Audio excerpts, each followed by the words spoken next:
Arratsaldeon, ongi etorri berrirakurtzen zikloko saio berrira. Gaur zuekin Mariluz Esteban izango da. Lehenik eta bain eskerrik asko Mariluz, gonbidapena onartzeagatik. Eta aukeratu duen liburu izan da Elizabeth Badinterren La mujer y la madre. Bueno, orduan ni laburki beti bezala aurkeztuko dut Mariluz, laburki eta gero pixka lau kontu aipatuko ditu liburuaren inguruan, irakurri ez dutenek pixkat ideia orokor batzuk edo izan ditzaten, eta gero hitza emango diot Mariluzi. Mariluz Esteban antropologoa da, irakaslea da EHUn, hemen Ibaetan, eta besteak beste ikerketa feminista eta generozkoen masterrean irakasle da baita ere. Baina aurretik lizentziatua da baita ere medikuntzan, eta lanean ere ibili zen familia plangintzan eta adibidez, gai hori liburuan ere jorratzen da neurri batean, edo behintzat aipatzen da.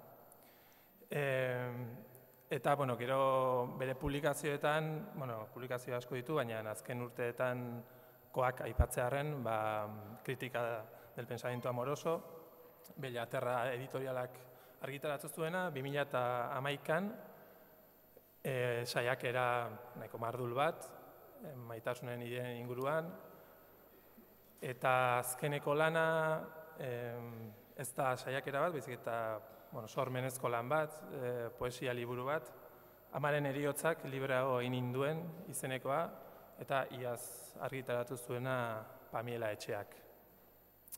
Beraz, ikerlaria eta pentsalaria eta izateaz gain, idazlea ere badugu. Eta, liburua esan bezala Elizabeth Badinterren La mujer y la madre, frantsesez Le conflit, la femme et la mère, eta arrakasta handia izan duen liburu izan da Frantzian, eta hemen itzultzaileak, editoreak hortarako oso abilak izaten dira, eta hemen tituloan, azpititulo bat jarri diote, un libro polémico sobre la maternidad como nueva forma de esclavitud. Hori pentsatzet editorean uztakoa da, eta ez autorearena.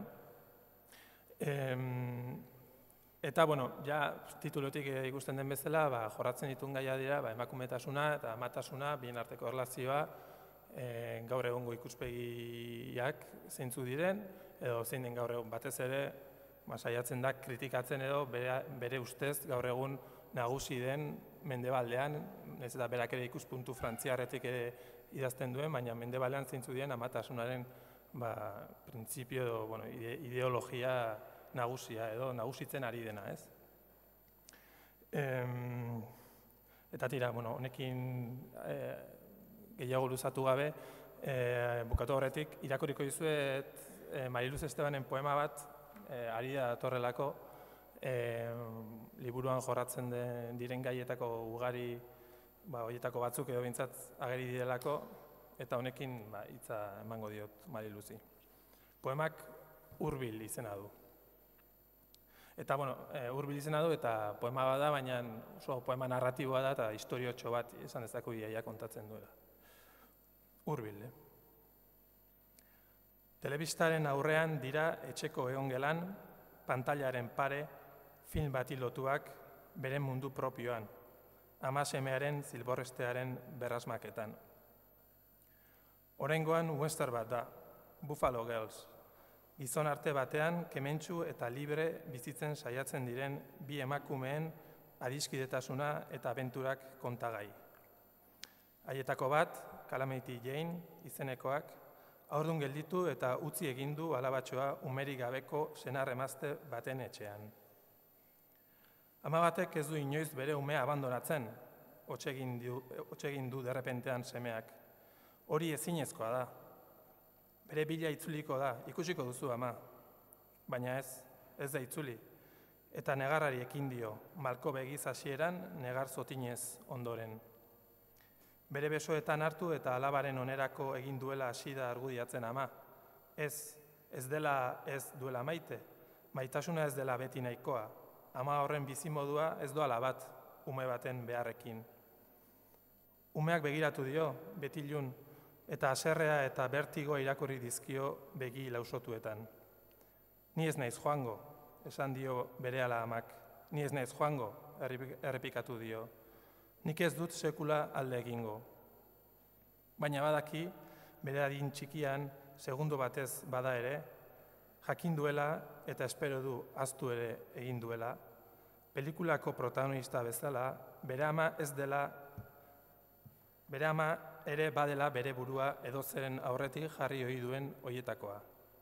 Eta instat horretan, elkar besarkaturik, bi gizaki elkarrengandik egon daitezken hurbilen egon dira. Zer da guraso izatea?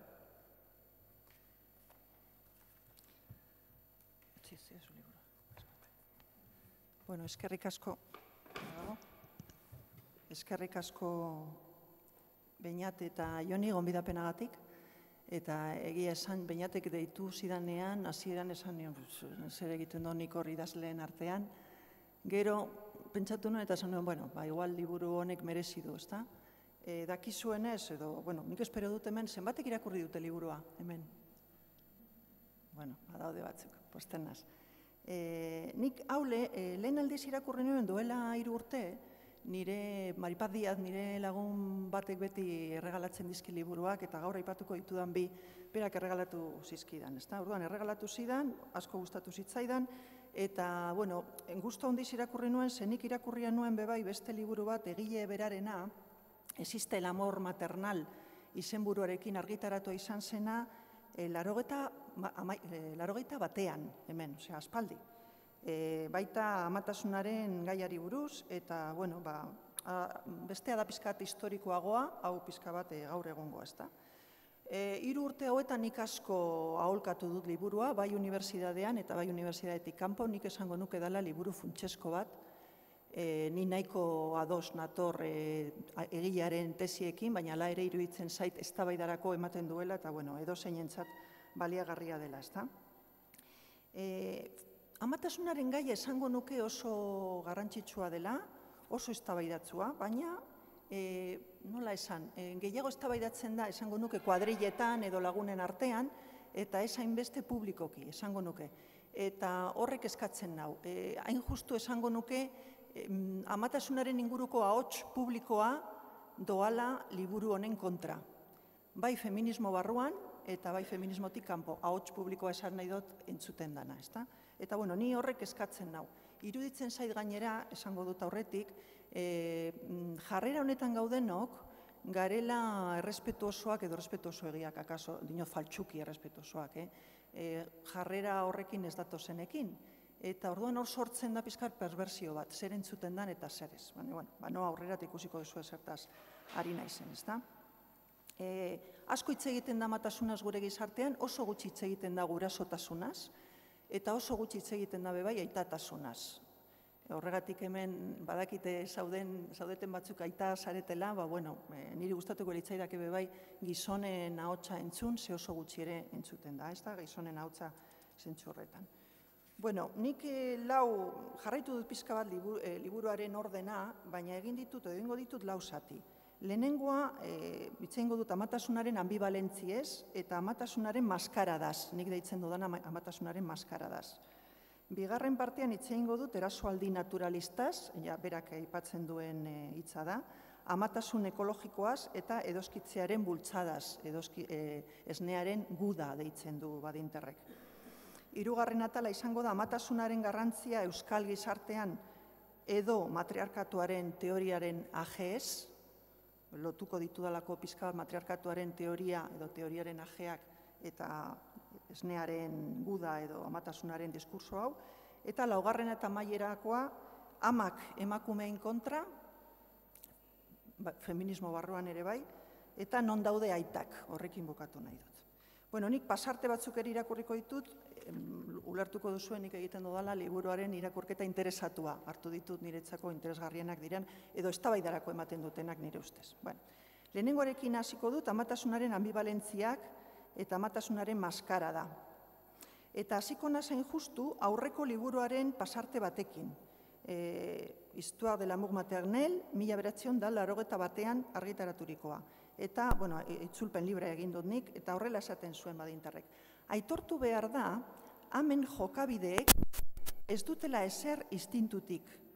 Orokorrean uste da, amak umearekiko duen maitasuna horren sendoa izanik, naturari zor izango diola zerbait. Etologistek tximuekin egindako analizien bidez indartu dute ideia hori. Baina kontraesana inoiz baino sakonagoa izan da. Zeren bai, maitasunaz hitz egiten da, ez instintuaz gaur egun adibidez. Baina instintuaren ezaugarriak mantentzen dira maitasunaz pentsatzen dugunean. Beste aldetik, esaten du, gure amak agian ez gaituela maite pentsatzeak jasaingaitza egiten zaigu. Baina hemen jokabidearen historiak jarreren anizkoitasunaz hitz egiten digu. Ama maitasuna giza sentimendua baino ez da. Eta sentimendu guztien moduan ez da ziurra, hauskorra da, imperfektua da. Gainera, ez dago emakume naturarik. Hemen jarrerak aztertuz ohartzen gara, seme-alabekiko interesa egon daitekela ala ez, samurtasuna egon daitekela ala ez. Eta ideia horrekin ere hasi nahi dut, instintua eta maitasuna bereizten du Badinterrek, baina ematen du klabe bat nire ustez ulertzeko nola erabiltzen dugu maitasuna, ama maitasuna gaur egun. Berak esaten du, bai maitasunaz hitz egiten dugu, baina nolabait maitasun horren kontzeptuak baditu instintuaren ezaugarriak. Ematen du zerbait sozialaz ari garela, baina ez da. Eta hori nik uste klabe garrantzitsua da ulertzeko nola ikusten dugun ama maitasunaz, ez da? Gero emakumea eta amaren liburuan, La mujer y la madre liburu honen hasieran ere, liburu honek hasten du bera, analisia esan nahi dut, 1973 urtean petrolioaren krisia suertatzen danean. Berak hitz egiten du krisi horretaz, baina nik uste du gaurko krisia ere aplikagarria dela, ez da?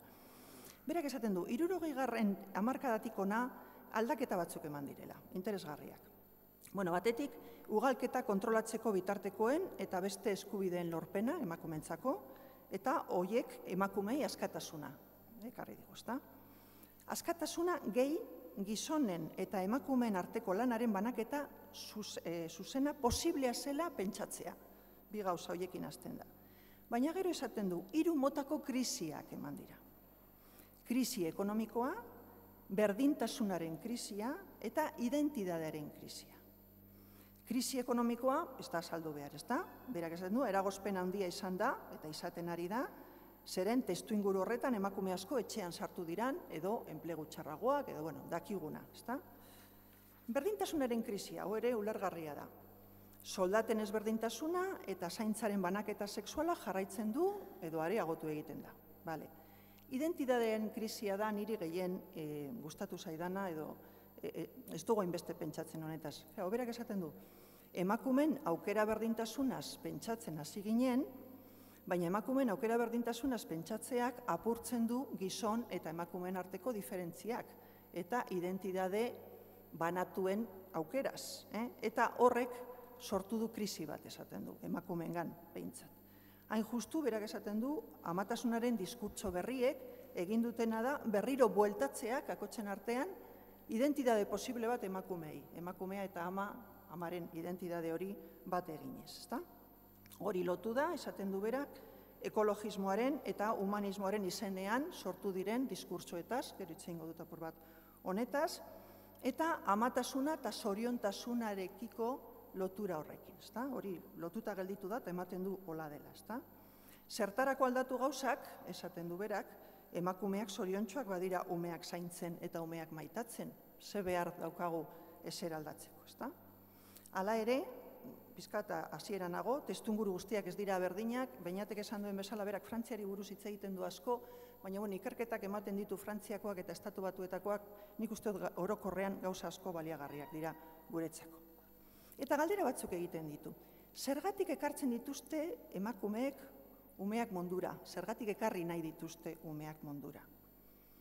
Eta, berak esaten duena da, zerbait fakto bat dela, errealitate bat dela, emakumeok ja barneratu dugula hautaketaren aukera. Umeak eduki ditzakegu ala ez. Baina, esaten dut, niri hau gustatzen zait, beti hitz egiten denean hautatzeaz, ez da hitz egiten askatasunaren oinazez. Lotzen da hautaketa eta askatasuna, baina askatasuna gero lotzen da gauza positiboekin. Ez da hitz egiten amatasunaren neke ez, amatasunaren sufrimendu ez, amatasunaren oinaze ez, amatasunaren lanaz, ez da hitz egiten, ez da? Orduan, normalean, eta berak hor ikerketa batzuk hartzen ditu, normalean emakumei galdetzen zaienean zergatik izan dituzu umeak, edo eduki nahi dituzu, etorkizunean, emakumeak askotan aipatzen dituzte maitasuna, plazera, soriona, horrekin. Eta nolabait, hedonismoaren diskurso bat zabaldu da. Amatasuna lotzen da hedonismoaren diskurso batekin. Bale, orduan, berak egiten duena liburuan, irakurri badozue, bilatzea kontra diskursoa, hedonismoaren kontrako diskurso hori, literaturan, eta aipatzen ditu obra asko, nik ez ditut aipatuko, baina obra asko non emakume idazleak kejatzen diran euren egoeraz, ezta? Eta hortik berreskuratzen du apur bat beste jarrera batzuk. Baina, amatasunaren alde hedonista, ekologikoa, humanista da, batez ere nabarmentzen dena eta kritikatzen duena, noski. Bueno, nik erretorika horri maskarada izena jarri nahi izan diot. Maskarada hitzak bi esangura ditu. Bata da, maskaren jaia, inauteria, ezta? Zergatik erabiltzen dut, zenbait emakumeek diskurso, badinterrek kritikatzen duen diskursoa barneratu duten emakumeek, amaren mozorro bat jasten dute, mozorro hedonista hori, orain esaten duena, gizartearen aurrean hori erakusten dute, baina hori maila baten esango nuke mozorro bat besterik ez da. Ze, inkluso, badinterren kontra dauden emakumeek badituzte bebai alde txarrak edo alde negatiboak, baina da, mozorro hori edo maskarada hori oso presente dago, edo niretzako presente dago gizartean. Maskaradak badauka beste alde bat, eta da engainoarena edo iruzurrarena. Hau ikusteko bakarrik jarriko dizuet Gallardonen diskursoa adibidez, amatasuna hitz egiten duenean, ezta? Asko goraipatzen du amatasuna, baina badakigu diskurtso faltsua dela, badakigu ez dagoela benetan esaten emakumeak edo amak diren emakumeak nola dauden. Nik horiek biak batzen ditut, horregatik hitz egiten dut, nire ustez gaudela gizarte batean non amatasunaren maskarada ematen den, ez da? Maskarada, inauteria batetik, eta bestetik engainua edo iruzurra. Eta nago esaten hemen badinterren kontra dauden emakumeak engainua, bere burua engainatzen dutenik, nago gehiago esaten diskurso, diskurso ofiziala edo diskurso publikoa. Kontra diskursoak ere baditugu, esan nahi dut, honen kontra gogor egiten diotenak. Oraintxe bertan esan didate argian dagoen blog batean edoskitzearen inguruan nahiko eztabaida egon dela, nik hori ezin izan dut ikusi, pena ematen dit. Baina bai entzun nuen adibidez, amaren egunean, aurten, deitu beharko genukena kontsumo deuna edo Corte Inglés deuna edo alako zerbait, amaren egunean Euskadi Irratian adibidez egin zuten nahiko saio txukuna, eta hor atera ziren adibidez, Café para Madres ekimen bat, Bilbon dagoen ekimen bat, eta gero ateratzen zen bebai idazle bat aita dena, eta ez ama, ez da? Osea, nahiko interesgarri izan zen, eta Café para Madres ekimen honen sustatzaileak esaten zuen, elkartzen direla emakumeak Café para Madres inguru honetan eskolastika elkartearekin lotuta dago hau, eta eurek hitz egiten dute euren esperientziaz, eta ez dutela ezer mozorrotu gura. Horregatik dino maskaradaren kontrako ekintza da niretzat. Hitz egin nahi dute egunerokotasunean dituzten problemetaz, dituzten abenturaz, dituzten plazerez, dana maila berean, ez da? Eta, bueno, interesgarria iruditu zitzaidan. Beste gauza batzuk ere atera ziren, baina esan nahi dut Euskadi Irratiko saio hori iruditu zitzaidan zala pixka bat maskaradaren kontrako saio bat, ez da? Badakigu ere euskaraz argitalpen zientifikoak daudela, amatasunaren kritikarekin, badakigu, igual lehenengo gauza publikoa egin zana izan zela Arantxa Iturbe kazetariak eta idazleak idatzi zuena gogoratzen bazarete ai ama 89an, ez da? Eta irakurriko dizuete, liburu honen aurkezpenean ze esaten dan, ze biltzen ditu pixka bat, esaten zuen, aurkezpen batean esaten zuten, Arantxa Iturbek ez du esperientzia propio soiez idatz litekeen liburu bat osatu. Ama bilakatzearen gazigezak deskribatzetik harago, desentez harago, doan ariketa introspektibo bat da liburu hau.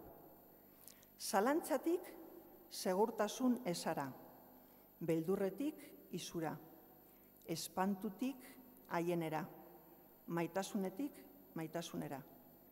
Ugari dira amatasunaren ibilbide zirkularraren abiapuntu helmugak eta denak pasatu ditu Iturbek, amatasunean azbiderik ere bilatzeko tema osasuntsuan.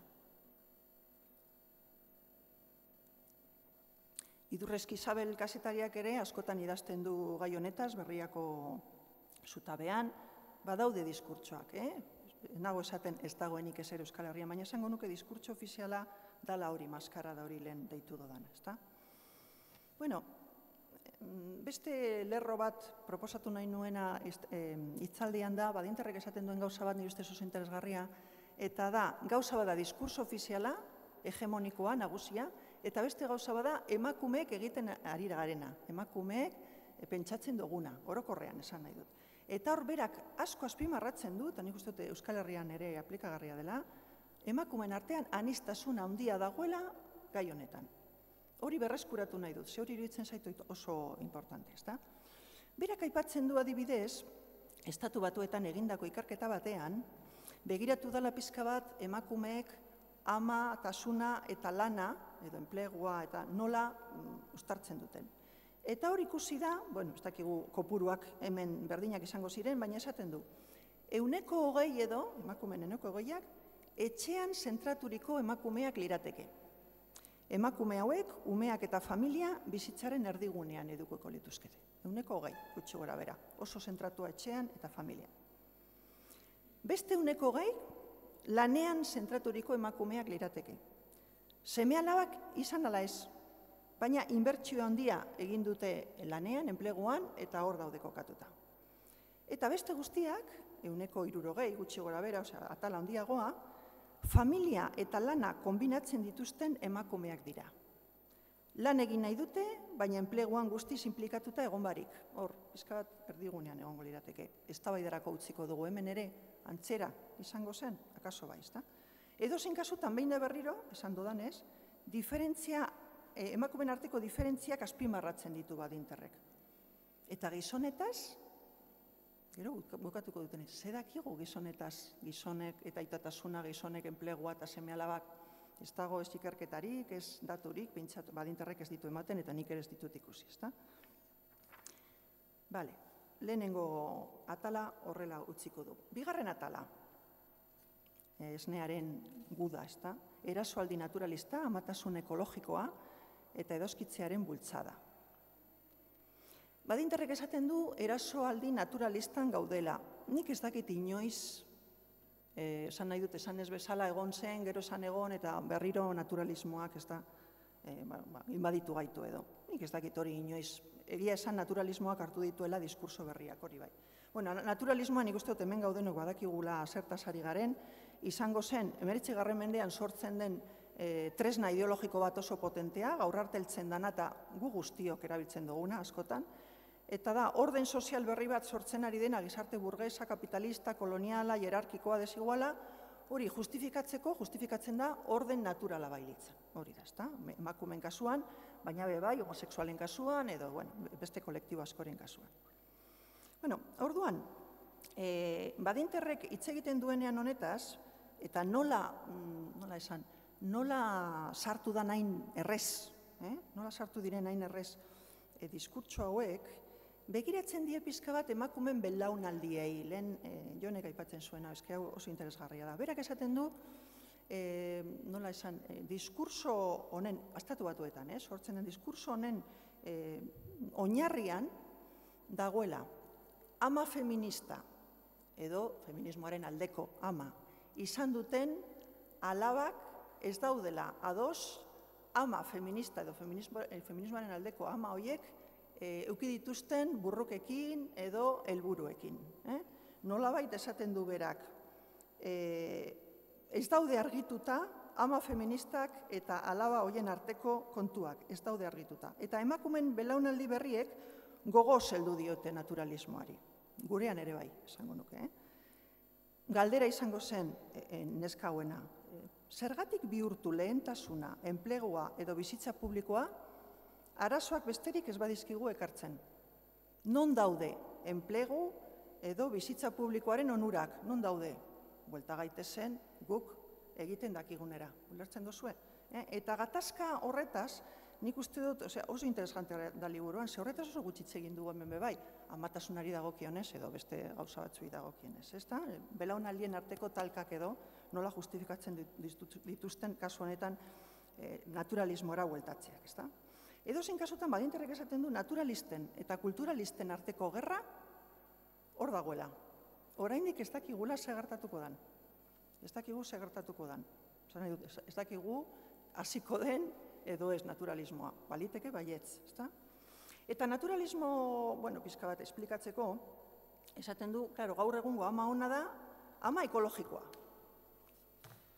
Pardel batzuk erabiltzen dituenak, titia ematen diona umeari, umearen beharrak bere beharren aurrean jartzen dituena, hori oso importantea da.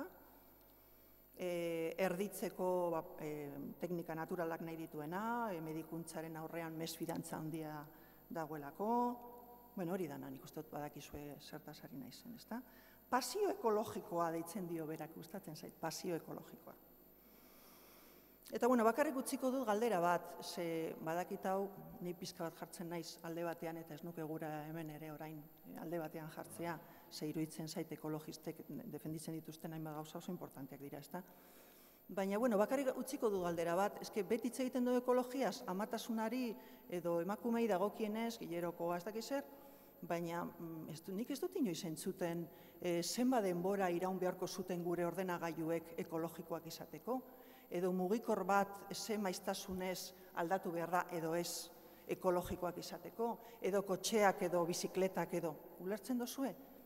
Zuek entzuten dozue, zuen inguruan, zuen zirkuletan horretaz hitz egiten? Ez. Jendeak esaten dizu, zure ordenagailuak kakaba da, hau aldatu behar duzu bestea, nire semeak ama, baina mugikor horrekin nora zoaz. Hor ez dago ekologiarik. Ekologia dago, ez bakarrik, ezta? Baina emakumeen arloan ekologia asko dago. Emakumeok defenditzen dugulako, igual izango gara gizonak baina ekologikoagoak, baina, pentsa dezagun ere zer gauden defenditzen, ezta? Hor utziko dut pasio ekologikoarena, ez? Nik uste dut zuek ere iritzi aukingo duzu eta gainera ez nago, badakit pardelek zenolako zaborra diren, ezta? Eta horretaz pentsatu beharra, Goazen esnearen gudara edo esnearen gatazkara. Badakizue, nik uste dut hemen gauden guztiok ere, badakigu zertaz ari garen, baina, irakurriko dut Badinterren zatitxo bat. Berak esaten du, edoskitzea duela 20 urtetik ona dugun ama iraultza horren erdian da. Emakumearen estatusa eta haren papera gizartea baldintzatzen duen amaren filosofia adierazten du. Gogorarazten da, amaren bularra kumearena dela, ez dela berea. Bular horiek elikatzeko sortuak direla. Ama ona bularra ematen duena da. Eskaerapeko edoskitze horren defentsak, umeak behar duen denboran eta neurrian gainera, amari berarentzako denborarik edukitzea galarazten dio. Eta badakizu zertaz ari nazen. Niri hau batez ere interesatzen zait, esateko, ez garela, orain esango dut, liburuan ere badoa hasierara eta esplikatzen digu nondik datorren hau. Eta hori nik uste dut jendeak orokorren ez dakiela. Baina, interesante iruditzen zait, ze iruditzen zait ez garela konturatzen esnearen ligakoek eta hori kolonizatu gaituztela. Zer esan nahi dut? Gu kolonialismoaz pentsatzen dugunean, pentsatzen dugu guk edo beste batzuk, ezta? Amerikan, Afrikan, Indian egin dutena, hemengo batzuk ere irakurriko zenuten ja teoria postkolonialak daudela, eta teoria postkolonialek esaten dutena da, igual heldu ziren leku haietara ideiak, heldu ziren objektuak, baina geroan ere uztartu ziren, egiten dugu oso irakurketa simplista kolonialismoarena, hori da irakurri dugu. Baina behin da berriro, kolonialismoaz pentsatzen dugunean, pentsatzen dugu besteak izan direla kolonizatuak ez gu. Niri iruditzen zait edoskitzearen bultzadarena dala kolonialismoa guri gertatu zaiguna. Orain gero esplikatuko dut, nago esaten etorri zen 80. hamarkadan, ona? Ni gogoratzen naiz noiz joan nintzen lehenengo hitzaldietara, emakume amerikarrak ziren, naz gogoratzen izenetaz, eta horiek ematen zizkiguten hitzaldiak honen inguruan, horretaz ari naiz. Heldu ziren, gero gertatzen da, edozein kolonialismo moduan oso ondo uztartu dela, behintzat zirkulo batzutan, hemen zeuden gauzekin. Ez da dana berria, ulertzen duzu, baina nire ustez, lasai asko horri deitu behar zaio kolonizazioa. Bale, zeintzu dira, gutxi gora bera badakizue zer den edoskitzearena, baina badakizu ere zeintzu dira defendatzaileak. Batez ere, osasunerako mundu erakundeak hartu du bandera hori, eta zientifikoak, zientzilari askok, eta zenbat emakume talde. Eta hau neko problematikoa da, baina, esan nahi dut, eztabaida dezagun honetaz, ezta? Dakizuenez ere, arrazoiak dira edo immunologikoa, osasunarena, umeentzako, eta afektiboa, bi lerro izaten dira normalean zera. Eta honetaz asko izaten da, osasunaz, umeentzako asko sobeago dela, Eta esan behar dizuet, oraintxe bertan duela hilabete bat edo, atera dela ikerketa bat Social Science and Medicine aldizkari ospetsuan. Hor dago talde bat egon dira jarraitzen 8.257 ume, aztertu dituzte eta jarraitu dituzte, eta begiratu dute, abesa gertatzen da, benetan, esnea hartu duten umeekin eta hartu ez dutenekin. Ze gertatu da hor? Euren abiapuntua zen, eta logikoa da, euren abiapuntua zen oso importantea zela ez hainbeste edoskitzearena, baizik eta ezaugarri sozioekonomikoak familiarenak eta amarenak eta aitarenak. Baina hala ere hor egon dira jarraitzen, eta orduan konturatu ziren hasieran baietz. Esnea hartu zuten umeek, zeuzkatela askoz emaitza hobeagoak gauz askotan. Obesidade gutxago, hiperaktibidade gutxago, txikimendua gurasikiko hobeagoa, hiztegia, irakurketa, hainbat itentan asko hobea. Bakarrik asma, ematen zuen ja eurak hasierako, asma badirudi esnea hartu zuten umeek asma gehiago zeukatela. Baina zer egin dute bebai? Jarraitu dituzte. Umeak familia berean edoskitzea egin dutenak eta ez. Arrazoi desberdinengatik, amaren esnea hartu dutenak ala ez. Eta hor, ikusi da, ez dagoela alderik. Honekin ez dut guranik orain, nien nahi zientziaren defendatzaia morratua deia, ez da, ez. Baina dinot, honelako ikerketak egingo dira, eta ikusiko dugu, zertan bai, zertan ez, nago egiten laburpena, hor esaten zutena da, badirudi hasieran, lehenengo hilabetetan ona izan daitekela, baina gero epe erdian edo epe luzean ezetz. Halako gauza begiratu behar direla, baina ikerketa hau edozein kasutan nire ustez oso interesgarria da, zeia dira ikerketak benetan funtsezkoak eta zentzudunak, ezta? Nik batez ere edoskitzearen orain itzengo dute esnearen ligakoi buruz, baina argumento horietan nik botatzen dodana faltan, da, batez ere, ez direla bereizten testuinguruak. Hitz egiten da esneaz eta berdin da Euskal Herria, Australia edo, badirudi berdin dela, ezta? Hori da problema bat nire ustez, eztabaidetan. Beste problema bada askotan ez dagoela amen esperientzia, da ona da eta punto. Ez da hitz egiten benetan amek zenolako esperientzia duten. Eta beste problema da, nire ustez, da ez dala planteatzen emakumen eskubide moduan baizik eta bete beharra. Amek hori egin behar dute, klaro, gu gaude ja eskubideen diskursoan, orduan honekin zergatik ez, ezta? Horiek dira niretzako arazo nagusiak. Baina, esnearen liga elkartea, non sortzen da? Sortzen da, 1956 urtean, Chicagon. Bi emakumeren eskutik, Mary White eta Marian Thompson. Hauek dira, Christian Family Movement elkartekoak, familia kristauaren mugimendukoak. Eta hauek egiten dutena, krisia ekonomiko hori dagoen momentuan, oso kontestu konkretuan, ez edozein kontestutan, hasten dira zabaltzen eta segidan arrakasta itzela aukitzen dute. Hasieran mugimendu hippiearekin aliantzak egiten dituzte, baina gero hippiak, mugimendu hippikoak, alde egiten dute, ze hauek jartzen dira abortuaren kontra. Eta orduan, galditzen dira bakarrik. Baina, egia da, arrakasta itzela dela. Eta gero badoa, ona dator, eta nik uste dut hemen ere errekonozitu behar da, arrakasta itzela dela. Zeintzu dira esaten du badinterrek, mugimendu honen zutabeak. Bada, ama ona dela, lehen esan dudana, seme-alaben beharrak edo zeren aurretik jartzen duena, bat, eta beste bat, seme-alaben beharrak naturatik edo naturak markatzen dituela pentsatzen duena. Naturarekin lotura hori egiten duela.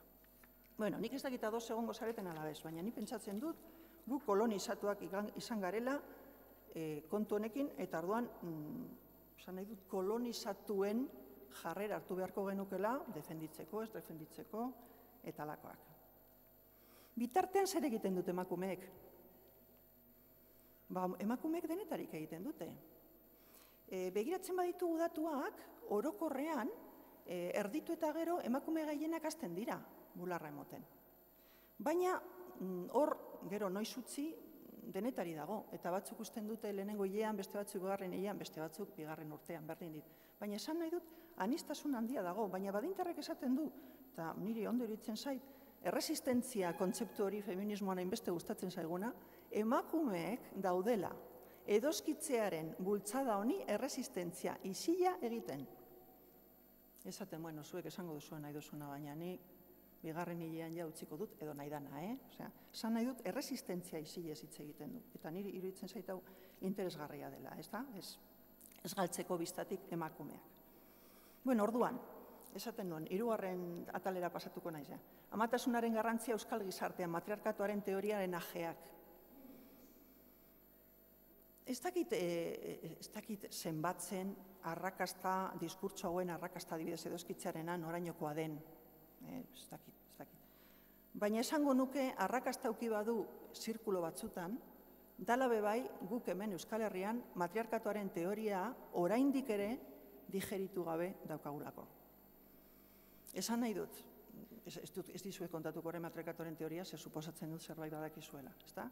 Baina 80. hamarkadan sortu zen teoria hori, gero eztabaidatu izan dena, deseraikia izan dena, esan nahi dut, baina oraindik ere, horregatik ajea hitza erabiltzen dago, oraindik ere hor gelditu da, eta nolabait ematen du hemen Euskal Herrian, ematen du eta da, ama oso importantea dela, ezta? Eta hori guztiz ez dugu deseraiki.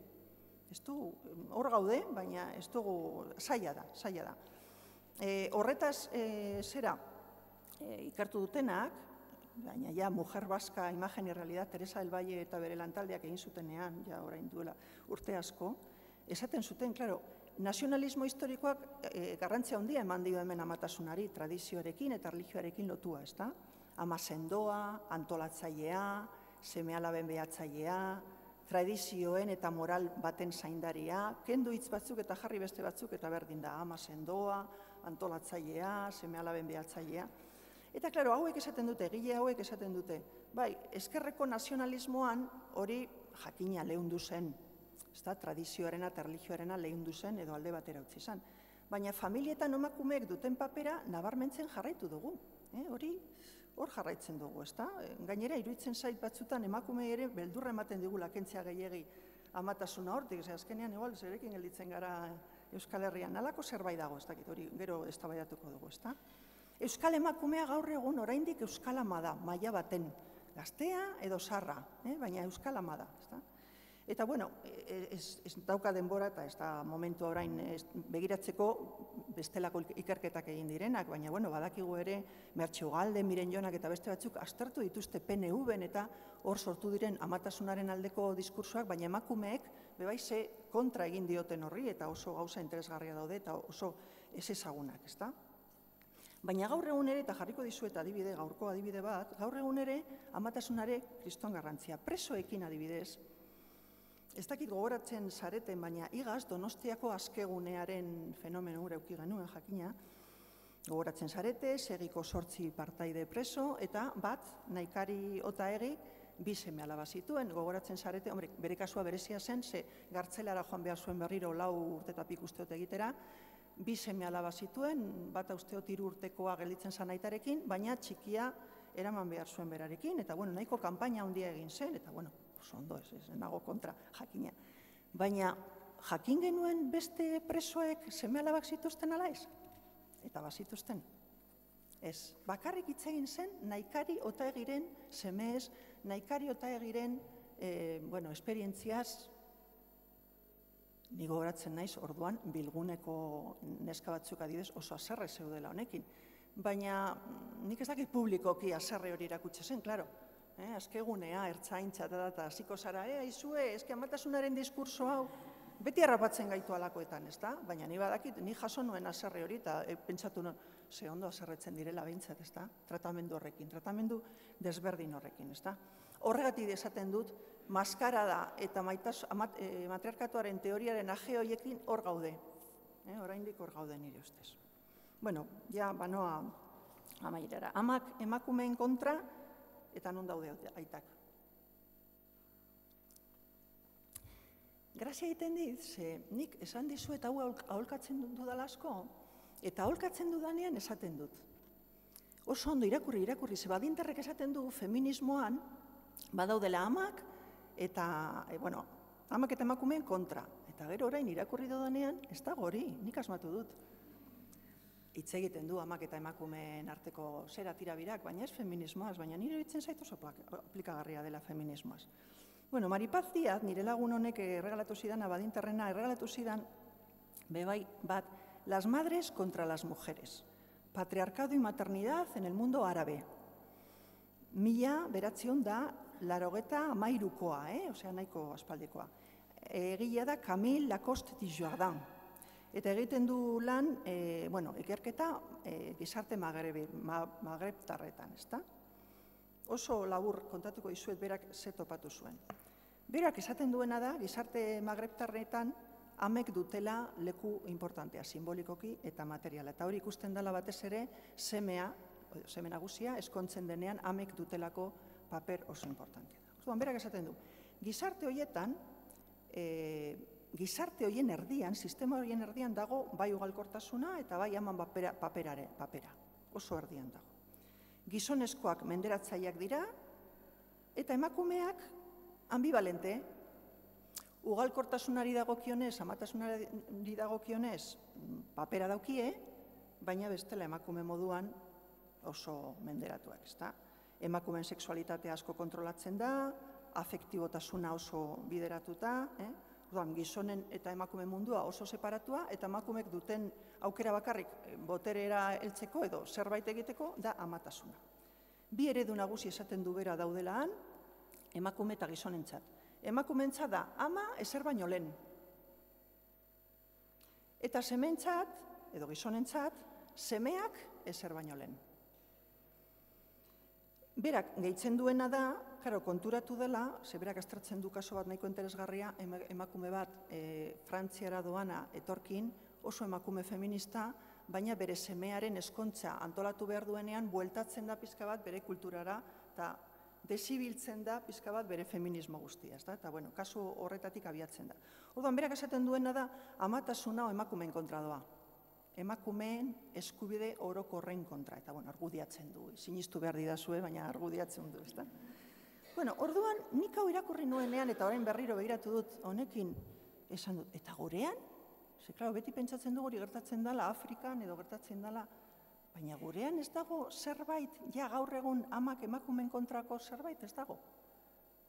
Feminismoan ere, oso era larbatuan esango nuke, ez dago bebai amak feministak eta feministak militanteak esan nahi dute. Eta besteen kontrako zerbait, tentsio hori ez dago. Zergatik ez dago hitz egiten lasai asko honetaz. Ze, iruditzen zait, ez badago hitz egiten, behintzat nire jarreran gaudenok galtzen dugu. Orduan, hitz egin dezagun tranquil, argudioak, hitz egin dezagun tranquil. Niri iruditzen zait lehen esaten nizuen, ni seguru nago, amatasunaren ideologia atzerako, edo ez dakit nola deitu hori, emakumeen askatasunaren kontra doala. Nik argi daukat. Badakizue ze argumento erabiltzen du, bakarrik esango dizuet hau, ze argumento erabiltzen du Badinterrek esateko emakumeen eskubideen kontra doala amatasunaren diskurtso hori. Esaten du, begiratu dezagun ze gertatu dan kontziliazio politikekin. Emakume eta gizonen arteko lan banaketarekin ze gertatu da. Eta behiratzen du, Ipar Europara. Eta esaten du, bai, Ipar Europan nahi duzuena, gauza asko lortu dira, enplegua, emakumeek mantentzen dute enplegua, hori dana. Baina ze gertatu da umen zaintzarekin eta lan banaketa sexualarekin. berdin jarraitzen du, datuak ematen ditu. Orduan, zertaz ari gara? Zertaz ari gara? Lan banaketa kontziliazio ez da lortzen amatasunaren diskurso horrekin. Claro, nik ez dakit hori jarri nahi dugu kontziliazio edo lan banaketa lehenengo lerroan, hori igual eztabaidatu beharko zen, ezta? Gurean ere, egia esan, oso elkarte gutxik daude gai horretan. Esan nahi du, lehentasuna emoten lan banaketa ezabatzeari, gizon eta emakumeen artean. Nik bakarrik ez, bueno, elkarte batzuk, bai, baina dinotolan, bakarrik horretan daudenak, PIINakoak, Madrilekoak, Plataforma por Permisos Iguales e Intransferibles de Nacimiento y Adopción, ezagutuko duzuenak. Baina beste danak hor gaude, denetarik esaten. Orduan, nire ustez, amak eta emakumeak talkan gaude momentu honetan. Orduan, amaitzeko, non daude aitak? Nik ez ditut ikusten aitak. Badinterrek esaten du, gizon matxistak daude superlasai. Emakumeen arteko kontua da, eurak eztabaidatzen dute, ez dute zer esan behar, isilik mantentzen dira, hobe da, isilik egotea eurentzako. Baina non daude aitak, euren umez arduratzen diren aitak? Gure gizartean, guk ezagutzen ditugunak, gure lagunak, non daude? Irratian, Euskadi Irratian noizean behin, baten bat agertzen da, gure berrian noizean behin baten bat agertzen da, baina egia esan salbuespenak dira, ez dute hitz egiten. Nik nire lagunei esaten dira, baina zergatik ezarete azten protestatzen. Hainbeste amak bakarrik hitz egin, ama bakarrik, protestatu eta esan, nik hau holan ikusten dut, eta holan. Gainera oso gauza interesgarriak esaten dituzte, aitek, entzun diezue. Benetan umez arduratzen diren gizonei oso gauza interesgarriak. Ze orduan bai, hasiko ginaketela hitz egiten, gauza askotaz. Ba daude diferentziak aitak eta amen artean, ja, arduratsuak direnean, nik diferentziak ikusten ditut, ez ditut orain kontatuko, nahi baduzu eztabaidan, baina nik ikusten ditut. Edo arduratzen dira gauza berdinetaz, problema berdina dituzte, umeek harreman berdina dauki aita eta amarekin, edo ama eta amarekin berdin dit, edo aita eta... Osea, bueno, zergatik ez, eztabaidatu dezagun, ni ez nago esaten, jazta, apurtu da dana berdina, ez. Baina, karo, eske abia puntu horretan ez gaude. Nire ustez, abia puntu horretan ez gaude. Beñatek esaten zuen bere inguruan, 32 urte inguruke kuadrilletan, eztabaidatzen da, amatasunaren beharraz, iruditzen zait. Ez dakit nik ez nago adin horretan, ni badakit nire kuadrillan, umeak euki genituenak aldi berean eta jarrera desberdinetan geundenak, erabaki genuela, horretaz ez eztabaidatzea. Oso gogorra salako, oso latza salako, eta nik orain pentsatzen dut, jolin, oso latza salako, baina batzuk ahots publiko hori badute, eta besteok ez. Baina nire kuadrian mintzat horrela erabaki genuen, ze iruditzen zitzaigun bestela apurtuko zala kuadria. Nik ez dakit zuek zer egiten duzuen. Bueno, nik amaitu dut orain zuena da itxase hau. Egia esan barra dizuet, nik aprobetsatu nuen Jon eta Beñaten aukera, iruditzen zitzaidelako eztabaidaguneak zabaldu behar direla gai horrekin, eta bueno, hau bat besterik ez da. Eskerrik asko.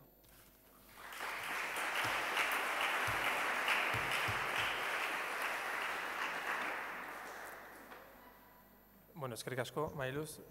Orain txanda dago galderetarako, burutazioetarako, eta nahi zutenerako. Ez daki mikrofonoren badago nor, edo, bai.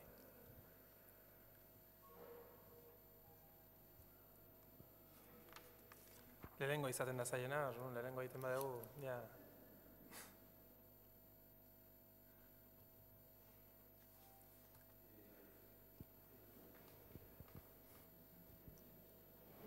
Kolonialismoarena oso interesgarria ditu zait, eta pentsatzen dut akaso gure belaunaldian gertatu dela gaztetan feminista hutsak zirenak,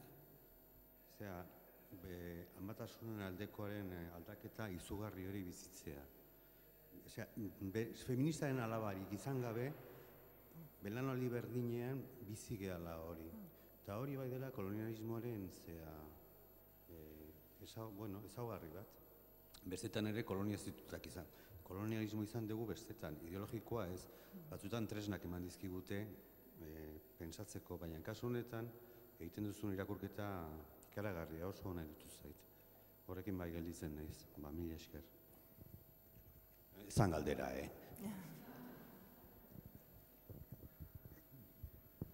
Bueno, asko gustatu zait hitzaldia entzutea. Bat natorrera bat azkeneko tesia honekin eta da eztabaidarena. Beharrezkoa da gai honi buruz eztabaidatzea, ez?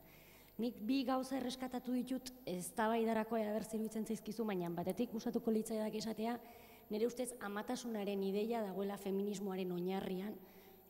Monik de Bitik esaten zuen lesbiana bat ez da emakume bat, azken finean ama eta heterosexualitate arau horretan ez dagoelako, beraz garrantzitsua da amaren paper hori emakumearen definizio horretan eta gizartean ematen zaion tokiarekin. Bi idei, batetik kontziliazioarena, batetik banatu egin dituzunean espazio publikoa eta pribatu arteko lan banaketa horretan eta planteatu dezunean emakume gazte askok esaten dute zertarako atera esparru publikora lan bat egiteko azkenean baldintza edo eredu kapitalista horrek eskaintzen diguna. Nik uste biak gauza bera direla, hau da, ezin da produkzio sistema aldatu, hau da, gizartearen produkzio eta espeziaren gizartearen, gizakiaren produkzioa aldatu, gure gizartearen produkzioa aldatu gabe. Hau da, gizartearen produkzioa erreprodukzioa deitzen diogu eta kapitalismoan produzitzen dana produkzioa deitzen diogu. Baina gauza berak dira, hau da, espazio publikoan egiten den lana kanpoko lan hori mantentzen du eta biak batera doaz. Beraz, benetan amatasunaren ideia hori aldatuko balitz, sistema kapitalista bera eta lan banaketa horiek aldatu beharko lirateke eta kontziliazioarena geldituko zen. Eta gero, barkatu baina, da igual lesbianismo radikaletik natorrelako, baina aitaren obsesio hori, nire bizitzan erditzea, erderaz guk ja ez dugu amatasunari buruz hitz egiten, maternidad momentua ja gestante hitza erabiltzen dugu, el cuerpo que gesta, momentu honetan lagun asko ditugu transexual gizonak dianak, erditu egin dutenak eta haurdun gelditzen diranak eta ja ez diranak amak, baizik eta dira benetan sabelan ume bat ezitu duten gorputzak, baina ez dianak emakumezkoak.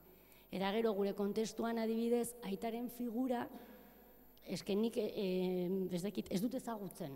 Nire munduan aita hori ez da existitzen. Existitzen da donante bat, existitzen da esperma oparitzen duen gorputz bat, existitzen da lagun bat, baina nagian, beti amatasunari buruz hitz egiten dugunean, beti dago aita. Eta noski aitak daudela eta oso interesgarriak diala aiten diskurtsoak zentzu horretan, badaukate ardura bat espeziaren produkzioan, baina gero iruditzen zait espeziaren produkzio eredu hori erabat heterozentratua dela eta interesgarriagoa dela eredu heterozentratu horrekin apurtzea eta orduan gizartearen produkzioa, erreprodukzioa nahi dut, askoz ere hedonista izango dela, zentzu batean plazerrari lotua, baina beste ereduak dauden produkzio gizartearen ugalketa edo esan nahi dugun moduan. Bi idei hori, batetik oso ondo ulertu diazu. Galderak dira,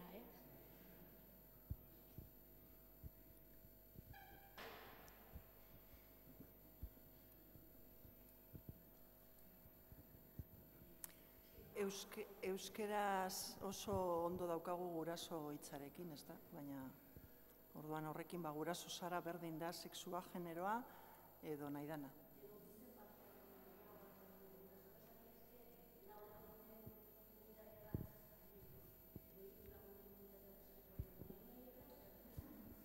Hori gertatzen da,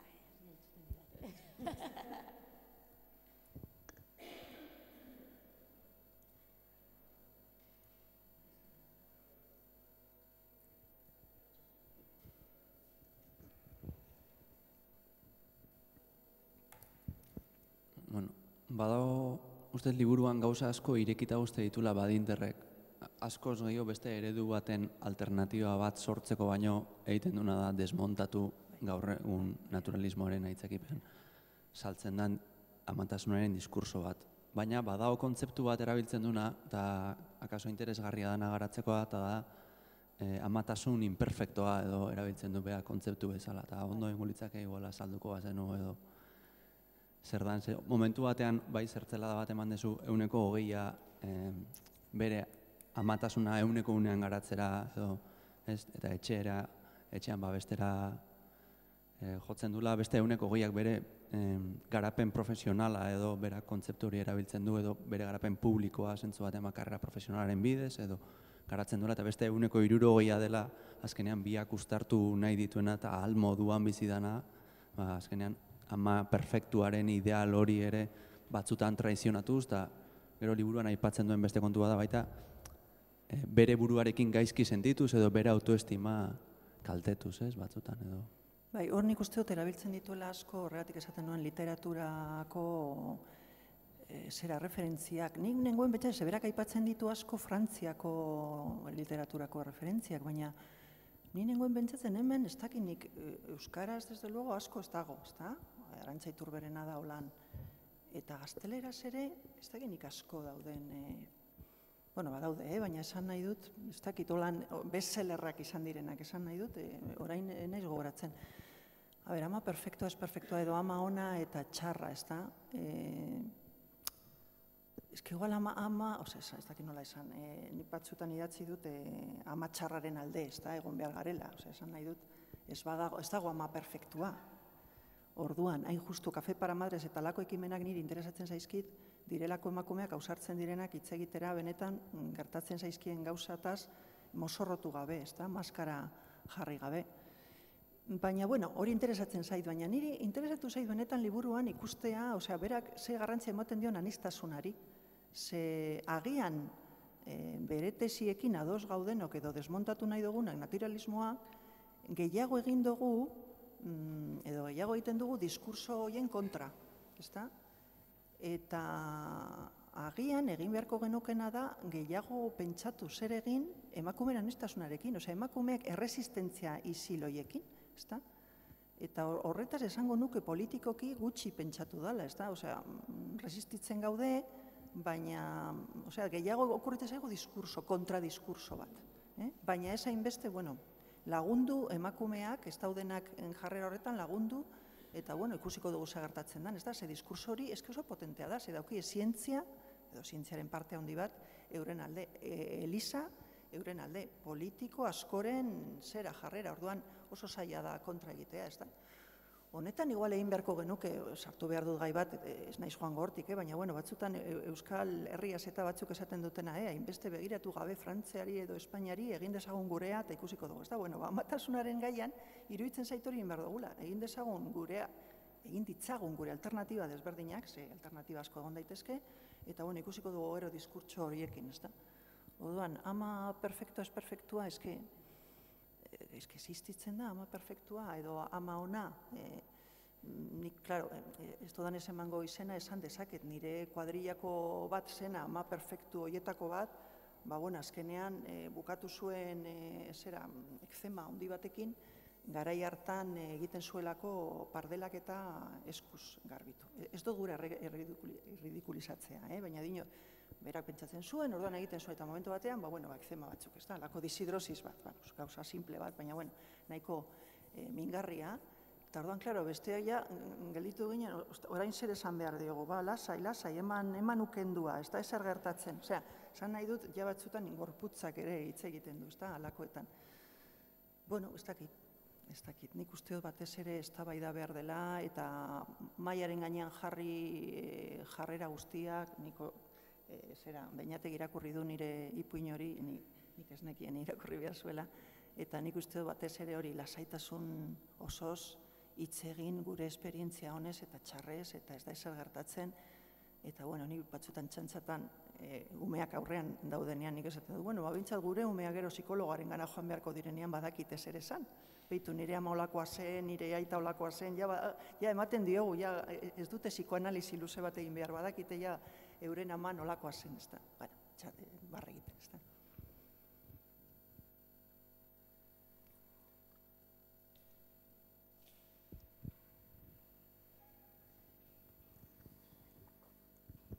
Kaixo, zaldeon. Nik adibidez, ni 40 urte bueltan dazket, eta nik ezautu dut adibidez nire ingurun nire kuadrileko jendik umiek eukizitunin adibidez naturalismo hori etzeon hain modan, ez? Eta oine gauze bateateko bestiatik geixo tokauzat 30 urte bueltako jendikin eotia, ama izendan jendikin, eta ni era bate harritzen hau niretzat, 10 urten kriston aldaketie egon da hortan, ez? Eta beti kontatzet anekdota bat gure kuadrien bat zeon olako pareja zea bat, eta mutilezan oso naturalistie, eta oso makrobiotikue, eta eta neski ezan, munduko olako komodonana betitik, ez? Gauzek errezen alba, hobeto, ez? Eta akordatzen naiz nola, mai buelta baten esan zizion, bat ematek aldetuzun, orduan adibidez inoketzun eukitzen, parto naturala nahetzan olako gauze, lege bat, ez? Eta horrek, parteka joan naiz. Akordatzen naiz mai buelta baten nola esan zizion da, eta parto naturala euki berdezu, epidurala. Nik epidurala, nik sufriu, aldan gutxine biziontan, ez? Eta bere mutilea izan, esaten, ez, nik nahiko nuke, gure umie parto naturalakin jasotzi, ez? Eta orduan beak nahiko etorri xedak eta zantzion, pues mira, te doy 9 meses para que te metas un melón por el culo. Zantzion, si eres capaz de 9 meses de meterte un melón por el culo, yo lo tengo natural también, ¿no? Pues empezar por una, ez dakit nola esan, nik hori ezautu dut ingurunez, eta oin ez nitzek atrebiko eta 12 urteko zenbaiten aurren hain, ez dakit, ez naiz, ez dakit, nire inguru ez daizen monja inguru bat, para nada, baina, eta nike nahiko, ez dakit, norbeak bilatzeu bere burua askotan olako zea hoxetan, ez, nik pilo bat pentsatzet, eta gai bat benetan zea interesanti iruditzatena, ez, eta ez da erreza izeten, ez?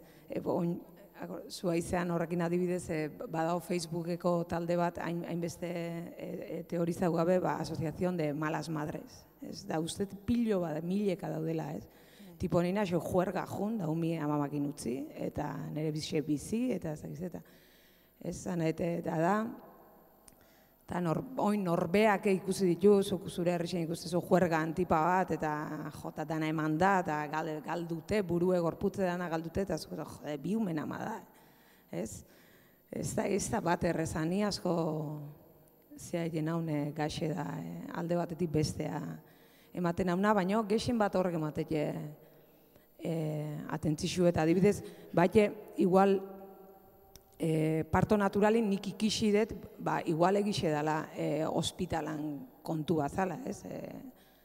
Oin de repente ospitalak horta aldaudie eta gauze naturala da parto naturala izetie, lehen pixke frikix ezan parto naturala izetie, ez? Igual gauze batzutan, egixe da, ez dela. Eta gero beste gauze bat, esango nuke baite norbean amak nola markatzen baite amatasunen zea, ez? Ni nire ama munduko ama mundialen entzatak ez, baina nire amak ezateu berriz jasoko balitz, niz nitzekela jasoko, beak ez lukela umeik eukiko. Ez? Eta nik esan iso nien ezakit noiz ama nahi nula izen, ezakit eta zan, no me jodas. Bai? Nire amantzat disgusto bat izen zan, ezakit joan igual izango litzeken, baina behantzat ninitzen proiektzixo hori beha izenetzana, beha etxingera zan, beha ezakizer, eta errepentenik indet karrera bat, indet ezakize, eta zezaten eize, eta 10 urtekin ume bat eki berdezula ez. Uste horrek asko, ni asko interesatzen gai bada, eta guztua haitu zaitut, ezkerrik asko. Nik uste dut hor badaudela, eski aipatu dituzu gauz asko. Baina, zerbait esatearen. Parto naturalarena, ni aserretzen naiz, eginda bebai pakete bat parto naturala eta edoskitzearena. Orduan, badirudi batean bazaude, bestean zaudela, edo, hori ere, nire ustez nahiko manipulatzen ari da. Nik uste bi gauza desberdina direla. Basta da, edoskitzearen bultzada eta da, eta beste gauza bada, partoa, edo nor konturatzen da, horren inguruan dagoen edo nor konturatzen da, erokeria zara egiten ari garena edo egiten ari zena, eta gaur egun, ja, dana daude pizka bat, ostretrak eta danak, ez da, hor, pizka bat, buelta ematen edo bueltu. Zerbait egiten behintzat, ez da? Orduan, hori aipatu nahi nuen. Gero, aipatu nahi duen beste gauza bada, interesgarria, amatasunarekin kolonialismoaz gain, egin duguna da apurtu, edo egiten dana, apurtu aurreko belaunaldiarekin. Osea, ukatzen da gure hemen autoridadea eta ezagutza. Eta horren ordez, begiratzen zaie, zientzilariei ez, baina sasi zientzilariei parkatuko didazue. Horretaz diren adituei. Orduan irakurtzen dira liburu asko, ez dakite, loguriari buruz edo edozein gauzari buruz, osea, sortu da hor bibliografia edo literatura naturista eta ekologiko bat zientziaren izenean, ze parametro nahiko antzerakoak erabiltzen dituzte euren gauzak zera defenditzeko, eta gaude pizkat fede bat bezala, eta sinisten da, eta orduan sortu da beste praktika bat. Nire ustez ez da ikusten azken batetan adituen sistema bat gaudela indartzen horrekin. Baina horrek eskatzen nau, baina eskatzen nau gehiago apurtzea aurreko belaunaldiarekin, eta ama izatea, zuk ez dakizu ama, orain egiten da horrela, eta orduan defenditzeko gurea edo euren belaunaldiarena hori kontra egiten diote, eta, ez dakit gauzak asko aldatu dira, eta ez dut esaten amena, onartu behar dela, baina, orduan, emakume horiek zeukaten ezagutza alde batera utzi dugu, eta, denetarik egongo zen. Orduan, horrek adibidez, asko kezkatzen hau, horrekin lotuta lehen esan dudana feminismoarena, nire ustez hor barruan dago belaunaldien arteko talkatxo bat. Euskal Herriko feminismoan esango nuke, nahiko ondo esango nuke, nahiko ondo gaudela, nola esan, kudeatzen feminista belaunaldi diferentetako feministen zera arteko harremana, esango nuke, baina segurazko, hori aztertu beharko zan arreta hondiz, baina segurazko gelditzen dira oraindik korapilo batzuk, ezta? Eta korapilo bat izan daiteke hori, amatasunarena, ezta? Orduan da modu bat beba izateko ez, gu badakigu mundu humanistagoa, ekologistagoa, hobeagoa egiten, eta zuek, zuen borrokak zuenak dira, baina gureak dira beste batzuk, ezta? Nalako zerbait sumatzen dut, orduan, ez dakit. Eta hirugarren gauza bat aipatu nahi dudan, ez dudan aipatu, eta importantea da, amatasunaz hitz egiteko edonork ez dauka gaur egun zilegitasuna. Ez pasara ama, ezin duzu amatasunaz hitz egin, segidan esaten dizute, baina zu esara ama, eta eman ditudan hitzaldietan, gero esan didate atzean esaten zuten, baina horrek ez dauka umerik, edo. Esan nahi dut, segidan jarri behar zituzte deluku batean edo bestean, eta ez badaukazu umerik ja, ez daukazu zilegetasunik, eta hori ere, ez dugu egin beste ezelango gairekin, amatasunarekin gaude egiten. Guk eztabaidatzen dugu Euskal Herrian edo zertaz, ezta? Orduan, baina horretaz, ama izan behar zara. Horrek ja kezkatzen nau, ezta?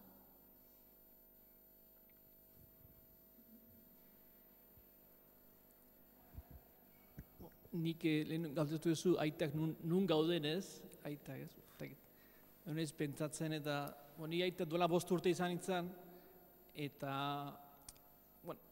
beste nire ingurua kontatzen ziatena txupatzen nuen zer izan behar nuen, nire papera nola izan bertan garai hortan ez, eta ingurutik sentitu nintzen marginatua, adiez, guten nintzen beti aipatzen diot, ez? Guten ginen pediatren gara biok, umearekin, pediatren egoten ginen eta nintzen ezer. Osea, pediatrak ohar guztia zian amarentzako. Osea, joder, biok hemen gaur, háblame a mí también, ¿no? Bueno, coméntame. Dan azan berarentzako. Gero, inguruan ere, eta aurra jaiota gero, nik sentitzen nintzen bizka bat, ez baztertua, baina inguruanentzako ama zen importantea, eta nire gintzaten oharra zen, ume importantea da, baina zaindu behar duzu zure laguna. Nire papera izan zen, zaintzean nire laguna, eta bai, zaiatzen zaintzen, baina ez dakit da paper marginala edo automarginatua behar bada izango da, ez dakit, Eta gero beste puntua zen, edoskitzaren gaiarekin, edoskitzea ikusten duzu, aidala umeari titia ematen, eta sentitzen duzu, kriston placer momentu bat, dela, kasu gehienetan, placer, sekulo placer momentu bat dela, eta sentitzen zea pixka baita ere, incluso inbiri puntu batekin, ze hor zuzea aktor sekundario erabatekoa. Eta hor, paper hortan, bai, inbirie puntu bat ere badago, eta sentitzen zea baita ere, hortik kanpo zaudela zirkulo burbuja txiki hortatikan ere, ez? Gero segurazko hori jutentzea, nire kasuan jutentzea pixka bat desdramatizatzen eta bueno, beste era batera ikusten gauzak, ez? Baina Nikola ikusi izan dut. Eskerrik asko. Dena deze joera daukagun naturalizatzera, bueno, aitatasunaz nire lagun batek esaten du, berak umearekin joaten zenean parkera, jende guztiak esaten ziola zer egin bizuen umearekin. Claro, nik esaten nion, hori guztioi pasatu zaigu, jende guztiak pentsatzen du dakiela zer egin umea negar esazten denean, baina berak esaten zuen, ez, gizonei da, osea, edo zeinek esaten dizu zer egin behar duzun, eta aitatasunaz egia esan, bueno, edo gizonek, edo gizon batzu daukien aitatasunaz eskoitze egin behar da. Baina dinot, beti naturalizatzen dugu dana, ze batzutan jendeak esaten du ez, baina gero umeek deitzen diote amari, sabelean egon direlako, bueno, teoria hori guztiak, ez da? Eta orduan, bueno, nik nire inguruan baditut zenbait ama bikote lesbianak, euki dituztenak, batak biologikoa eta bestea soziala, ez da? Eta gogoratzen naiz behin lagun batekin eztabaidatzen, danaz eztabaidatu daiteke, eta berak esaten zidan, nik uste badagoela zerbait biologikoa. Ze benetan, gure umeak deitzen dio gauean bere ama biologikoari, eta harreman desberdina dauka eta ez dakizen. Eta nik esaten nion, bueno, esaten zuen nolan adibideak eman barik. Eta ordan, zein da adibidea, gauean esnatzen denean, edo gaixorik denean deitzen dio bere ama biologikoari esaten zuen. Eta nik esaten, nire kasuan bere aitari deitzen dio. Orduan, ez, baina hori ez da izango, eta jarraitzen zuen beste adibideak topatzen, ez da? Orduan, ze behar alako Jalerrian badaude ja nahiko ama lesbiana bikoteak, ez da? Alakoetan ere, nik ikusi dut nire inguru feministan, alakoak egiten direla asko, eta etengabe gaude, edo daude, bilatzen, ez, baina biologikoa bada, egongo da, osea, ze empeño daukagu, benetan ze indar daukan, ez da, naturalizazioak, eta hor gaude, inkluso gure buruarekin borrokan, ze, klar, ulertzen dugu argumento hori ez dela gurea, ez da? Orduan, aitak eta amak bereizteko adibidez, daudenean aitak eta amak, alakoak etengabe erabiltzen dira, eta kontradibideak jarri behar dituzu, baina ala ere, ez da bukatzen inoiz, ez da, baina, bueno, edozein kasutan, eztabaidatzen badugu horretaz, bueno, joango gara pizka bat, nola esan, kasuak biltzen, ezke behar ditugu bai kasu desberdinak, ez da. Baina, bueno, nire ustez, aitekin nik daukadan zera da, sentsazioa, da protestatzen hasi behar zaretela. Osea, esan nahi dute, umea gureak dira bebai, hainbeste rollo umeekin, ez da? Bueno, umea guztionak dira, nire ustez, baina, bueno, aparte, ez da? Norbera gurasoenak badira gehiago, guztionak dira, ez da? Eta, bueno, irratian itzegin adibidez, batzutan zabaltzen dute irratia, eta mutilek ez duzu edaitzen, ez da? Ulertzen dute, baina, pena bada. Hala ere, azkena esan dezun horren hildotik, nolabait proiekzio publikoa daukaten gizonek ere oso gutxi baliatzen dute aukera hori aitatasuna hitz egiteko edo beraien esperientzia hitz egiteko. Esan nahi, hor beraien aldetik ere egon daitekela akats zerbait esatekotan. Are, nolabait ahots publikoa daukagun emakume hori ere batzutan leporatzen zaigu espazio pribatuegaz gehiegi aritzea, gutxieste moduan, hori gertatzen zaigu batzutan. Pixka bat niretzako arazoa da gai honekin ni oso arduratuta nago, batez ere isiltasunarekin, hau da, amatasun loriatxu horren kritiko bazea, ez da erreza, edo niretzako bintzat ez da erreza plazaratzea, esatea, edo ni bintzat askotan sentitu naiz, publikoan baino gehiago pribatuan oso erasotua horregatik, arlo pertsonalean. Eta gainera eman behar dituzu argumentuak zuk esaten zen duna, ez? Ama naiz, gainera bularra eman dut, eta orduan hastentzea legitimazio maila bat elortzen. Eta gainera horrez gain, deigarriena egiten zaidana da, beste aldean dauzkadanek nolabait, eta askotan beste aldean sentitzen dut, baina hola sentitzen ditut, beraien nolabait argumentu nagusia dela, beren ahotsa dela diskursorik ez daukana, debekatua dana, beraiek daudela, ez, zera hortan. Osea, zenet, beraien diskursoaren parte bat da, gainera diskursotik kanpo daudela edo ahotsetik kanpo daudela. Hori pixka bat iruditzen zait oso gogorra.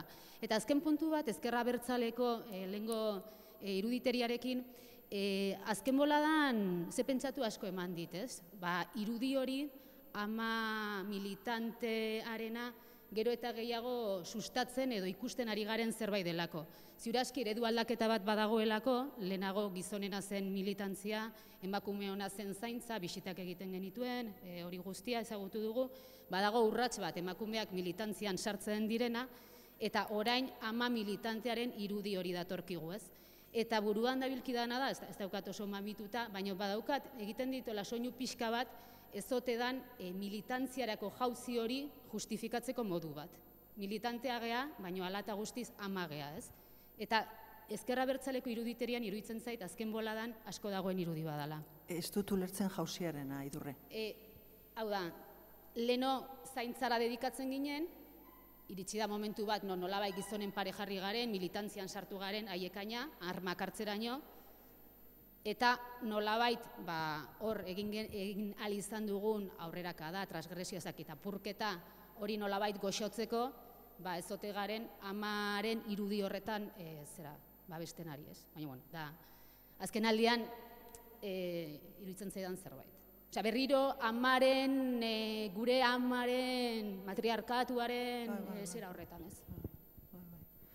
Ados nago, dena den, problema da ez daukagula memoriarik, Segure ni hasi nintzenean feminismoan, ni baino nagusiak ziren askok paseukaten umeak, eta hori biltzen ziren pizka bat kudeatzen, bilerak, umeak eta ez dakiz zer, hori beti danik egon da, ematen du berria dela, oso garai holan militantea zenean ere, jendeak umeak zituen, eta, beste, ez dakit, batzutan umeak erdian zeuden, beste batzutan ez, baina esan nahi dut, hor ere memoria galdu dugunez, apurtu dugunez, nolabait, belaunaldi batekin, dana dalako, dana aldatu behar dalako, ez gara fijatzen hor oso eredu interesgarriak zeudela, askoz komunitarioagoak batzutan, umeak zaintzeko, eta bar, orain bueltatu gara, bikote berdin dit lesbiano edo tal, bikote eta seme-alabak eta hor pizka bat burbuia horretara, ez da, hori lehen ezen horrela planteatzen.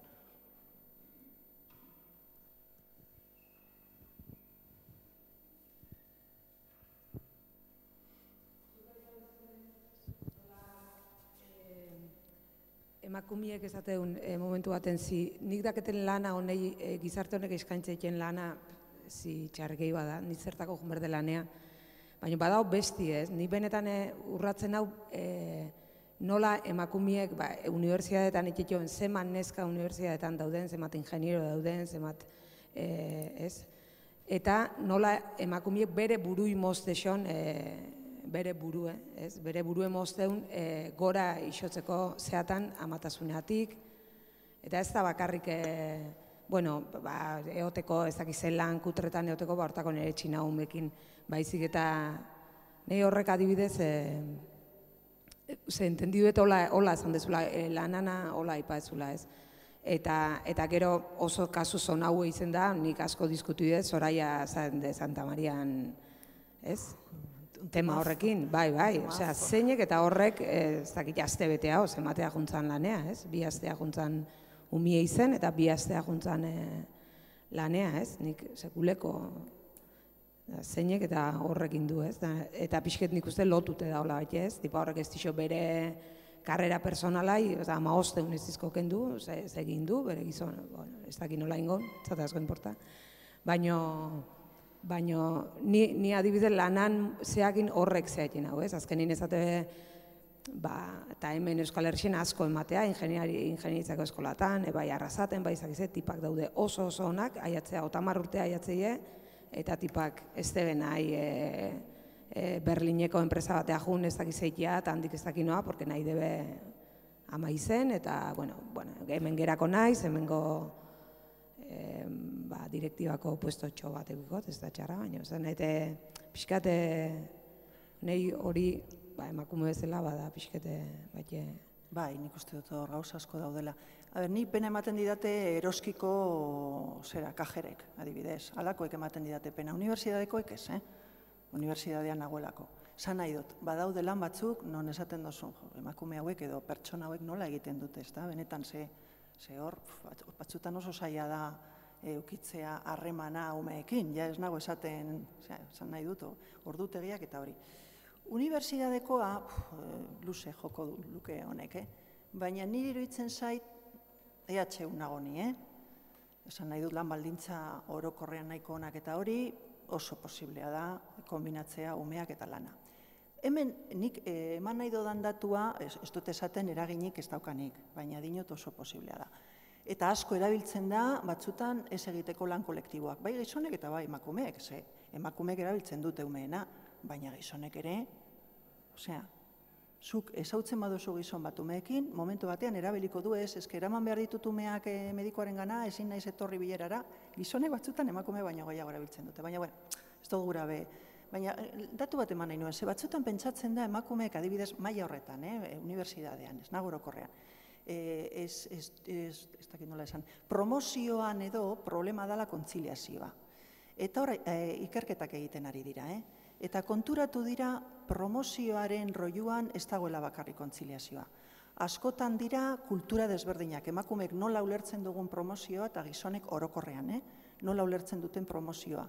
Eta orduan, kentzen baduzu umeen gaia, bebai desberdintasunak ikusten direla. Orduan, esan nahi dut, hor niri interesatzen zaidana da kontziliazioa hitz egitea, baina kontziliazio ere kentzea eta hitz egitea emakumeok nola ulertzen dugun, zer dan, ez dakit, katedraduna izatea edo ikertzaile ospetsua izatea, eta gizon batek nola ulertzen duen. Hor asko dago ikertzeko eta pentsatzeko. Eta batzutan kontziliazioa oztopo bada. Amatasunara edo gurasotasuna oztopo bada gauza horietaz lasai hitz egiteko. Eta erabiltzen da, nola esan, gizarteak erabiltzen duen justu ez hitz egiteko beste gauza horietaz.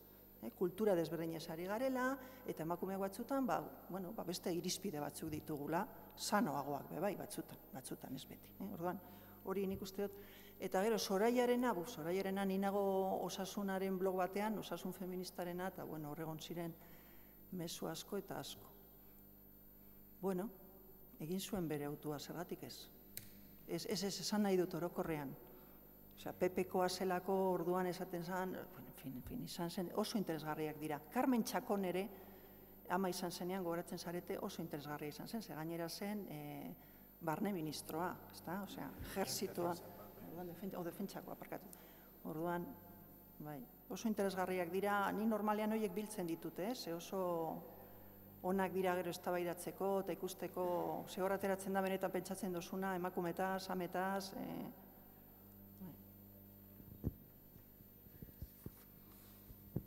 Bueno, bai, zakit. Entzuten da? Bai.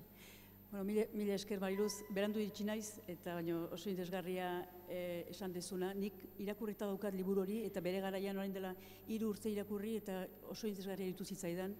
Gogoan daukat, jasotzen zula ere, mundu mailan ez, ligaren rekorridua zein zan ez mundu mailan, eta oso interesgarria zala eukitzea elementu horiek hemen debatitzeko, ez ni osasunaren munduan lan egiten dut, eta aurre eta familien inguruan lan egiten dut, eta oso gai interesgarria dutzen zait asunto hau. Piskatola, amaetaz hitz egin dezute ez, ama ona, eta niretzat oso importantea da pentsatzea ama ez dagoela bakarrik, ez ama ez aita, ez? Aurra eta ama bikotea dagoela kontuan, ez? Orduan, importantea dela niretzat, ez? Harremana nahiko ona izatea, ume eta amaren arteko harremana nahiko ona izatea. Orduan, apartean hartuta ama txarra edo ama ona, niretzat interesgarriagoa da pentsatzea harremana, ez? Ze kalidadekoa den harremana, gehien bat ume txikiak dienean, ez dagoelako ume, bakarrik dago numerik ez dago, ez? Umea eta ama, edo umea, edo aita bikotea da, ez? Uste dinamika interesantea, ez? Beste gauza bat gelatu ez pentsatzen, irudien inguruan, ez? Ze zaila da, nik uste ere emakumea oso egoera berrian ere aurkitzen dela, ez? Azken urte guzti hauetan, ez? Eta aldaketa izugarriak ere, ez? Bizitzen ari gerala gizartean, ni behintzat batzutan nola, azkarregi dijoala mundua, eta izugarrizko aldaketak ematen ari dirala, eta ez daukagula denbora ere pentsatzeko, ez? Nahiko denbora hartzen pentsatzeko, ez? Ni behintzat konsultan lan egiten dut, eta askotan gainditu da sentitzen naiz egoera berri aurrean, ez dakitenak oraindik ere zer pentsatzen duten egoera berri horiei buruz, ez? Orduan, irudien inguruan pentsatzen, eta hor dago, Pirritx, hor dago, niretzat oso interesgarria da adibidez, berak proposatutako espektakulo, ez azkena, baina azken aurrekoan, aita identitate maskulinoa, aita proposamen berri bat egiten du bere umei eskainitako espektakulo batean, eta nik uste hori ere interesgarria da ikustea zer egiten ari dan gaur egun ere, igual ez ditugulako, gauza berriegiak direnei ere ez diegulako kaso egiten, ez? Piskat gaudela tematuta ere, piskat errepikatze hortan, ez? Oso interesgarria hiltzen zait berak egindako proposamena, piskat hola dalako aitatasuna eta maskulinitatea ere piskat reflexioan jartzea, ez? Eta besterik ez. Dena den, erlatibizatu behar dugu ama, aita, gurasoen zera, Nik azkenengo teoriak irakurri ditudanak psikologia feministarenak, desmontatzen ari dira amaren garrantzia edo aitaren garrantzia berdin dit, eta, hori zu jakingo duzu ni baino gehiago, baina nik hartzen dut hemen interesatzen zaidana. Eta esaten dute, etorkizunean, bizitzan, pertsona batentzat oso importantea da figura esanguratsuak eukitzea. Dela ama, dela aita, dela auzokide bat zurekin konprometitu sana, izeko bat, osaba bat, maisu bat, alakoak euki behar ditugu, entzuten dienik, alakoak eukitzea importantea da. Gero, ama ez dela izan, edo amarekin gatazka, edo ez duzula euki, edo nahi dena, esan nahi dut, ez dakitzu ados zauden ala ez, baina interesgarriak iruditzen zaizki teoria berri hauek, ze ematen digu bebai pizkat erlatibizatzeko gauzak, hori importantea da norbait zutaz arduratzea bizitzean. Baina, karo, amatasunaren diskurtsa hauek esaten dutena da hori izan behar da la figura, eta ez bada datoz gero konfliktuak. Bueno, ez dakit, nik uste dut, orain bebai, zu esaten ari zara gauza berritzen ari dela, teoria psikologikoaren nahiko berritzen ari da, eta nik espero dut, nola esan, amatasunatik pizka bat, kanpoko teoriak ere etorriko direla eta pizka bat arnaz pizka bat hartuko dugula gauza hauekin. Espero dut, nigaitik eta nire semea gaitik, espero dut hori, ez dakit. Igual nago beste gai bat sartzen, baina nik entzuten diedanean hori esaten, figura signifikatibaz, ze ondo. Ze hori errezagoa da, ez da? Zure amarekin ondo eramatea igual ez da erreza, baina eukitzea bizitzan norbait benetan konprometitu dana zurekin, bueno, hori errezago ikusten dut. Inkluso mundu hau aldatzeko, ez dakit.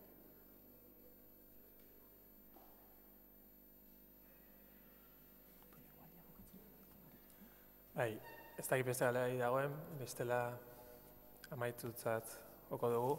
Bueno, mila esker berri ere, Mariluz, eta mila esker etortzeagatik. Gauza bat bakarrik, urrengo saioa, berri irakurtzenen urrengo saioa, ekainak 19an izango da, eta gonbidatua Koldo Almandoz zinegile izango da, eta berak aukeratu duen liburua Werner Herzog zinemagilearen Conquista de lo Inútil, hor kontatzen du Fitzgeraldo pelikularen rodajea nola izan zen, eta, bueno, guztiok zaudete gonbidatuak urrengo hortara. Eskerrik asko.